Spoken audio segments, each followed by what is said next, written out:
అందరికీ నమస్కారం. Welcome back. నమస్కారం అంకం రావు గారు. నమస్తే శ్రీనివాస్ గారు. సార్, ఆ, ఓళ్ళు బడులు అవుతాయి, బడులు ఓళ్ళు అవుతాయి అంటే ఇదే అన్నట్టుంది. అధికారం ఉంది కదా అని చెప్పేసి నాలకు ఎలా పడితే అలా రెచ్చిపోయేసి మాట్లాడేశారు చాలా మంది నాయకులు వైసీపీ హయాంలో. ఇప్పుడు ఒక్కొక్కరు భూమి మీదకి వస్తున్నట్టుగా ఉంది. ఆ, పైగా ముఖ్యమంత్రి గారు కూడా వాళ్ళ పార్టీలో ఎమ్మెల్యేలని నాయకుల్ని ఎప్పుడు ఏనాడో పట్టించుకున్నప్పుడు ఇప్పుడు బుజ్జగిస్తున్నట్టుగా కనిపిస్తుంది. పిలిచి కనీసం ఫోటోలను దిగుతున్నట్టు అనిపిస్తుంది. కొంతమందికి అయితే లేదనుకోండి, కొంతమందికి అయితే చేస్తున్నారు. ఇప్పుడు చాలా మంది మంత్రులు కూడా ఇష్టం వచ్చినట్లు రెచ్చిపోయి దాడులకు దిగి ఏకంగా పార్టీ ఆఫీసుల మీద దాడులు, లేదంటే అమరావతి మీద దాడులు చేసిన వాళ్ళు కూడా ఇప్పుడు కాలబేరానికి వస్తున్నట్టు అనిపిస్తుంది. మీకు తెలిసిన కొన్ని ఉదాహరణలు చెప్పండి సార్, ఏంటి వీళ్ళ పరిస్థితి? ఒకవేళ వీళ్ళకి ఏ పార్టీ సీట్ ఇవ్వకపోతే, వీళ్ళు కానీ ఓడిపోతే వీళ్ళ భవిష్యత్తు ఏంటో సార్ చెప్పండి. మంచి ప్రశ్న అడిగారు శ్రీనివాసరావు గారు. ఈ రోజు ప్రజలందరూ కూడా తెలియాలి. ఇప్పటిదాకా ఏంటంటే ప్రజలకి ఆ పార్టీ వాళ్ళకి జగన్మోహన్ రెడ్డి గారు వీరుడు, సూర్యుడు, ధీరుడు, ఇక ఆయన మించిన వాళ్ళు ఎవరు లేరు, ఆయన కనుసైగ చేస్తే చాలు, ఏముంది మీ పార్టీని మీ మనుషుల్ని నిమిషం కూడా లేకుండా చేస్తామని చెప్పి ప్రగల్భాలు బలికి మరి ఇళ్ల మీదకి వెళ్ళి దాడులు చేసి మంత్రి పదవులు పొందిన వాళ్ళు కూడా ఈ రోజు రాయబారాలు పంపుతున్నారనేది వాస్తవం శ్రీనివాస్ గారు. ఇది చర్చనీయాంశం అవుతుంది జిల్లాలో. ఎందుకంటే వాళ్ళ పరిస్థితి ఏంటో వాళ్ళ అవగతం అయిపోయింది. ఆ జిల్లాలో మరి ఒక్క స్థానం కూడా వాళ్ళకు వచ్చేటట్లేదు. ఆ జిల్లాయే కాదండి, శ్రీకాకుళం నుంచి మొదలు పెట్టుకుంటే నెల్లూరు జిల్లా వరకు వాళ్ళు బోణీ కొట్టరనే అభిప్రాయం చాలా స్పష్టంగా ఈ రోజు ప్రజలకి అర్థమైపోతా ఉందండి. అంటే 123 స్థానాల్లో ఒక్క స్థానం కూడా వాళ్ళకు వచ్చే పరిస్థితి కనపట్టలేదు. ఇక రాయలసీమ 52 నియోజకవర్గాలు చూసుకుంటా ఉంటే రెండంకెల స్కోర్ వస్తే చాలా గొప్పగా అనిపిస్తా ఉంది ఈ రోజు.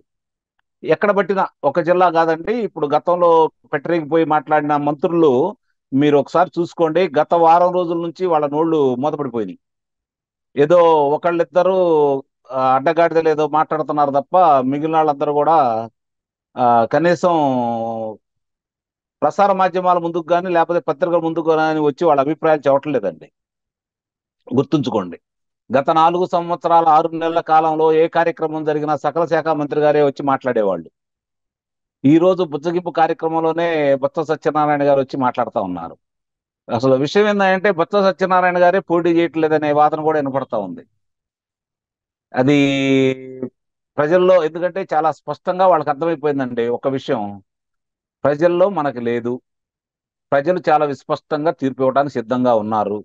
మనం ఏం చేసాం ఒకసారి వెనక్కి తిరిగి చూసుకుంటా ఉంటే వాళ్ళు చేసిన అకృత్యాలు కావచ్చు, అమానుషాలు కావచ్చు, దౌర్జన్యాలు కావచ్చు, దోపిడీలు కావచ్చు, ప్రజల్ని దోచుకున్నారు, ప్రభుత్వ ధనాన్ని దోచుకున్నారు వాళ్ళు. అలాంటి చేసిన వాళ్ళకి ఈ రోజు భయం పట్టుకుందండి. కొంతమంది ఏం దాడులు చేశారు మంత్రి పదవుల కోసమో లేకపోతే అధినేతని ప్రసన్నం చేసుకోవాలనే ఉద్దేశంతో.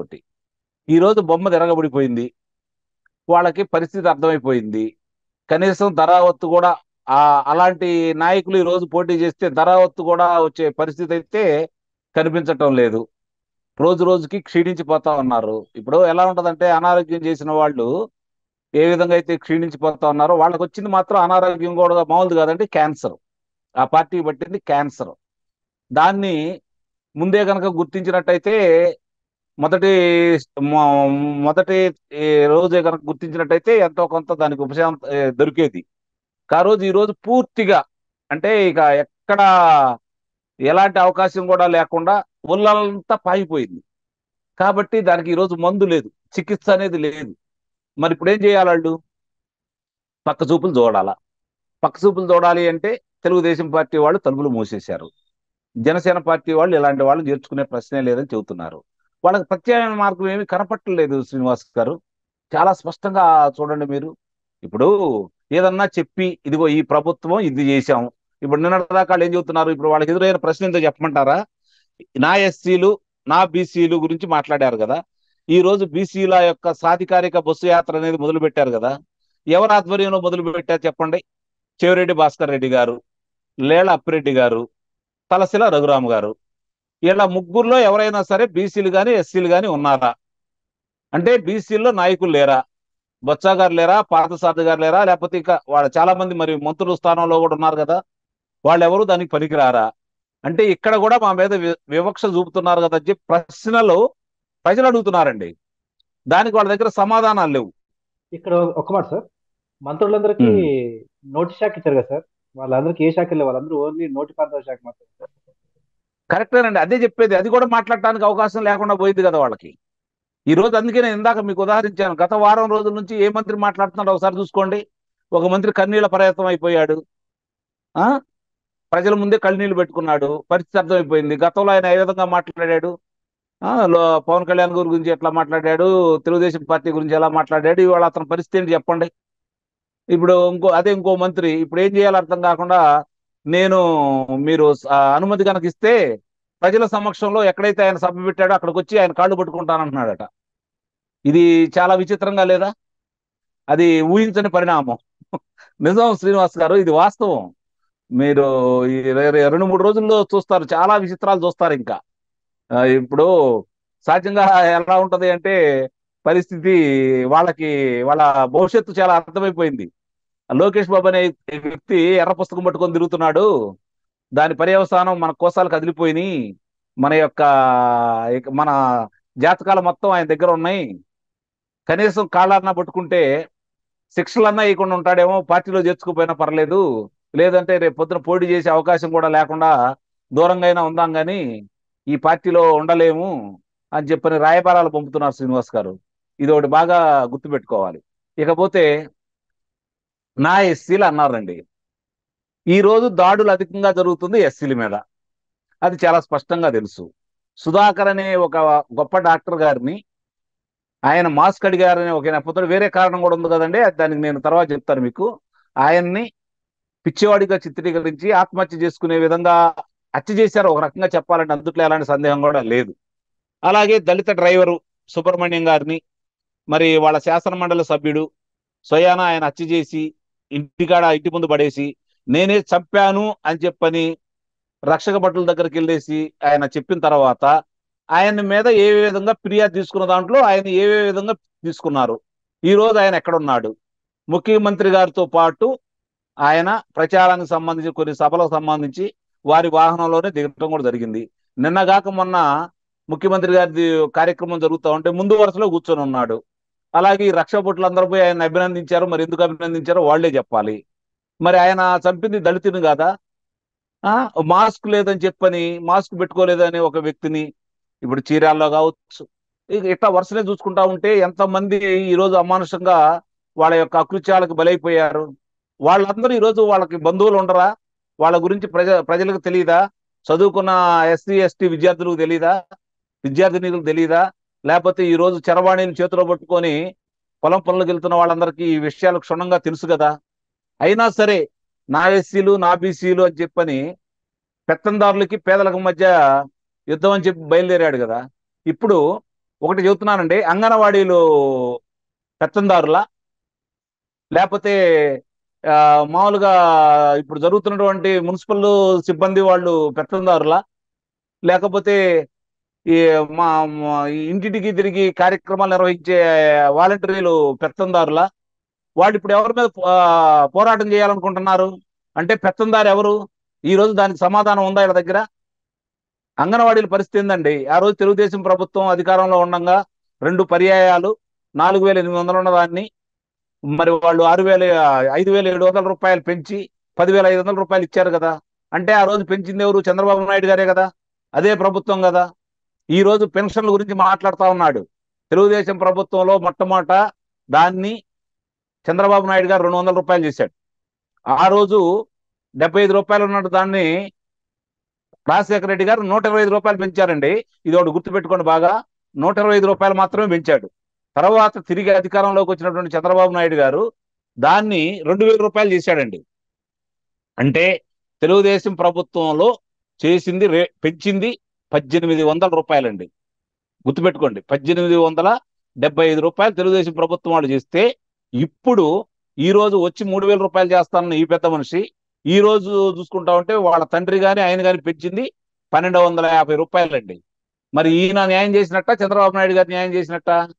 చంద్రబాబు నాయుడు గారు చెప్పుకోలేదు. అదే ఇప్పుడు ఎస్సీలకు సంబంధించి 27 పథకాలని సంపూర్ణంగా రద్దు చేశాడండి. విదేశాల్లో చదువుకునే విద్యార్థులకు అంబేద్కర్ విద్యా కానుక ద్వారా ఇప్పుడు వీళ్ళు ఎవరో ఫీజు రియంబర్స్మెంట్ గురించి అది రాజశేఖర రెడ్డి గారు తీసుకొచ్చారని చెప్పి చాలా మంది చెప్పుకుంటున్నారు కదా శ్రీనివాసరావు గారు. మొట్టమొదట ఎస్సీలకి ఎస్టీలకి దాన్ని అమలు చేసింది తెలుగుదేశం పార్టీ ప్రభుత్వం అండి. ఆ రోజు వాళ్ళు చెప్పుకోలేకపోయారు.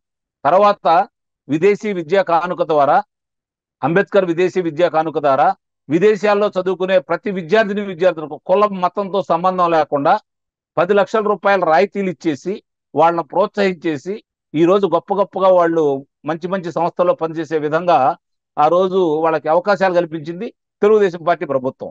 అది చెప్పుకోలేకపోయారు. ఈయన వచ్చిన తర్వాత ఇదే ఎస్సీలకు సంబంధించి కావచ్చు, లేకపోతే విద్యార్థులకు కావచ్చు, ఆ పథకాన్నే మొన్నటిదాకా అసలు ముట్టుకోలేదండి. ఇప్పుడు ఆయన పేరు పెట్టుకున్నారు. అంబేద్కర్ గారి పేరు తీసేసాడు, అర్థం చేసుకుంటున్నారు ఈ రోజు అందరూ కూడా. అంబేద్కర్ గారి వీరాభిమానులు. అంటే ఇన్ని చూసుకుంటా ఉన్న తర్వాత ఇక బీసీల గురించి వద్దామండి. బీసీలకు వచ్చేతలకి ఆ రోజు 13 పక్కా భవనాలు నిర్మించారండి బీసీలకు తెలుగుదేశం పార్టీ ప్రభుత్వంలో. అలాగే 100 పైచిలకు ఇంకో భవనాలు అంటే వాళ్ళకి సంబంధించినటువంటి మండపాలలాగా ఇట్లాగా 100 పై చిలుకు భవనాలు కూడా నిర్మించడం కూడా జరిగింది. చేతి వృత్తులకు సంబంధించి ఎవరైతే బీసీ కులాల వాళ్ళు ఉన్నారో, ఎస్సీల కులాల వారు ఉన్నారో వాళ్ళు వాళ్ళ కాళ్ళ మీద నిలబడే విధంగా రమారమి 12,000 కోట్ల రూపాయల వాళ్ళకి సహాయం అంటే లోను అవకాశం కల్పించారంటే రాయితీలతో కూడినటువంటిది. ఇవన్నీ చేసింది తెలుగుదేశం ప్రభుత్వం అండి. ఇప్పుడు జాలర్లు ఉన్నారు, వాళ్ళకి వలలు అలాగే పడవలు ఆ సామాగ్రి మొత్తం 90% 50% రాయితీలతో వాళ్ళకి ఇవ్వడం.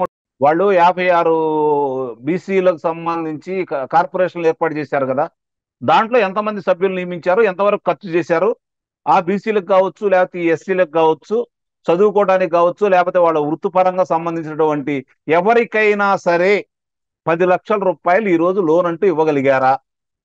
ఈ రోజు వాళ్ళు అర్థం చేసుకోవట్లేదా? క్షుణ్ణంగా అర్థం చేసుకున్నారు కాబట్టి ఈ ప్రభుత్వం మీద తిరగబడి అవకాశం వచ్చింది. ఇప్పుడు ఇంకా 2-3 నెలల కంటే లేదు కాబట్టి అందరూ ధైర్యంగా బయటకు వస్తున్నారు. ఈ ప్రభుత్వాన్ని సాగనంపడానికి సిద్ధపడ్డారు. అంటే ఒక ఎస్సీలను చూసుకున్నా, ఒక బీసీలను చూసుకున్నా, ఒక ఎస్టీలను చూసుకున్నా దాడులు చేసింది ఈ ప్రభుత్వమే. వాళ్ళకి రావాల్సినటువంటి పథకాలు రద్దు చేసింది ఈ ప్రభుత్వమే. వాళ్ళకి ఇవ్వాల్సింది లోన్లు ఇవ్వకుండా ఎగ్గొట్టింది ప్రభుత్వమే. వాళ్ళకి ఎలాంటి ప్రోత్సాహం చేయింది ఈ ప్రభుత్వమే. ఆ రోజు తెలుగుదేశం పార్టీ ప్రభుత్వం చంద్రబాబు నాయుడు గారు అందరూ మంచిగా చదువుకోవాలని బెస్ట్ అవైలబుల్ స్కూల్స్ ని ఎన్నిక చేసుకొని వాటికి బాగా అంటే చదువుకునే విద్యార్థులను ప్రోత్సహించేసి ప్రభుత్వమే ఆ ఖర్చులు భరాయించి వాళ్ళని చదివించిందండి. ఈ రోజు ఏమైపోయింది? ఎస్సీలకు సంబంధించి కావచ్చు, బీసీలకు సంబంధించి కావచ్చు, అంటే వాళ్ళకి అర్థమైపోతా ఉంది కదా. ఈ రోజు ఇంకోటి కూడా చెప్తున్నానండి మీకు, ఎలా ఉంది అంటే గ్రామాల్లో పరిస్థితి. చంద్రబాబు నాయుడు గారి ప్రభుత్వ హయాంలో ఉన్నత విద్య చదివి విదేశాల్లో ఉద్యోగం చేసుకుంటూ గర్వంగా బతుకుతున్నటువంటి ఎస్సీలు కావచ్చు, ఎస్టీలు కావచ్చు, బీసీలు కావచ్చు, వాళ్ళ తల్లిదండ్రులు గ్రామాల్లో వాళ్ళు పంపించే డబ్బుల ద్వారా ఇల్లు కట్టుకొని పొలాలు కొనుక్కొని ప్రశాంతంగా జీవిస్తున్నారండి. వాళ్ళకి అదే స్థాయిలో చదువుకున్న పిల్లలు కావచ్చు, లేకపోతే కట్నాలు ఇచ్చేసి వారికి ఘనంగా పెళ్లిళ్ళు జరుగుతూ ఉన్నాయి. ఊళ్ళో కూడా ఆర్భాటంగా ఉన్నారు. 2-3 సంవత్సరాలకు వచ్చిన తర్వాత ఎవరో వాళ్ళు ఆర్థిక సహాయం చేస్తున్నారు. వాళ్ళకు సంబంధించిన లేని వాళ్ళకు కూడా వాళ్ళు ప్రోత్సాహం ఇస్తున్నారు. కానీ ఈ రోజు ఈ ప్రభుత్వ పరిస్థితుల్లో వాలంటరీ ఉద్యోగం చేసుకునే వాళ్ళకి పిల్లనిచ్చే పరిస్థితి లేదండి. ఈ రోజు ఆ తల్లిదండ్రులు ఎంత మానసిక క్షోభకు గురవుతున్నారు, వాళ్ళని తిడుతున్నారు. మరి వాళ్ళ గురించి ఈ రోజు వాళ్ళ మీద ఫిర్యాదులు చేస్తా ఉన్నారు. ఈ వాలంటరీ వ్యవస్థ పనికిరాదని అంటున్నారు. మరి ఇవన్నీ చూసుకున్న తర్వాత కూడా ఈ రోజు పరిస్థితి క్షుణ్ణంగా అర్థమైపోయింది కాబట్టి శ్రీనివాస్ గారు, మొన్నటిదాకా నేను 160 సీట్లు వస్తాయి అనుకున్నాను తెలుగుదేశం పార్టీకి, జనసేనకి.